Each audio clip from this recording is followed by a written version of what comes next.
Heart attack और cardiac arrest में क्या है अंतर? अक्सर लोग हार्ट अटैक और कार्डियक अरेस्ट को एक ही समझ लेते हैं, लेकिन चिकित्सा विज्ञान की दृष्टि से ये दोनों स्थितियां बिल्कुल अलग हैं। ये दोनों ही हृदय से जुड़ी गंभीर समस्याएं हैं, लेकिन इनके कारण, लक्षण और उपचार में अंतर होता है। चलिए जानते हैं वो अंतर क्या है। हार्ट अटैक, जिसे मेडिकल भाषा में मायोकार्डियल इंफार्क्शन कहा जाता है, तब होता है जब हृदय की मांसपेशियों तक खून पहुंचाने वाली धमनियों, कोरोनरी आर्टरीज में रुकावट आ जाती है। यह रुकावट आमतौर पर कोलेस्ट्रॉल के जमाव या रक्त के थक्के के कारण होती है। जब हृदय की मांसपेशियों को पर्याप्त ऑक्सीजन नहीं मिलती, तो वह हिस्सा धीरे धीरे क्षतिग्रस्त हो सकता है। हार्ट अटैक के लक्षणों में सीने में दबाव या दर्द, बांह, जबड़े, पीठ या गर्दन में दर्द, सांस लेने में तकलीफ, पसीना आना, चक्कर आना और मतली शामिल हो सकते हैं।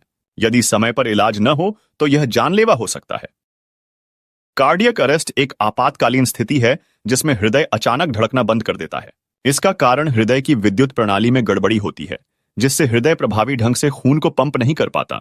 इससे मस्तिष्क और अन्य अंगों तक खून की आपूर्ति रुक जाती है और कुछ ही मिनटों में बेहोशी, सांस रुकना या मृत्यु हो सकती है। कार्डियक अरेस्ट के लक्षण अचानक और गंभीर होते हैं। व्यक्ति अचानक गिर जाता है, न तो धड़कन होती है और न ही सांस। यह स्थिति हार्ट अटैक के दौरान या उसके बाद भी हो सकती है, लेकिन दोनों का कारण और उपचार अलग होता है। हार्ट अटैक एक रक्त प्रवाह की समस्या है, जबकि कार्डियक अरेस्ट विद्युत प्रणाली की गड़बड़ी है। हार्ट अटैक में हृदय चलता रहता है, लेकिन कमजोर हो सकता है।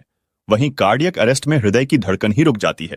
हार्ट अटैक के दौरान चेतना बनी रह सकती है, लेकिन कार्डियक अरेस्ट में व्यक्ति तुरंत बेहोश हो जाता है। हार्ट अटैक और कार्डियक अरेस्ट दोनों ही गंभीर स्थितियां हैं, लेकिन इन्हें समझना और समय पर सही इलाज प्राप्त करना जीवन बचा सकता है।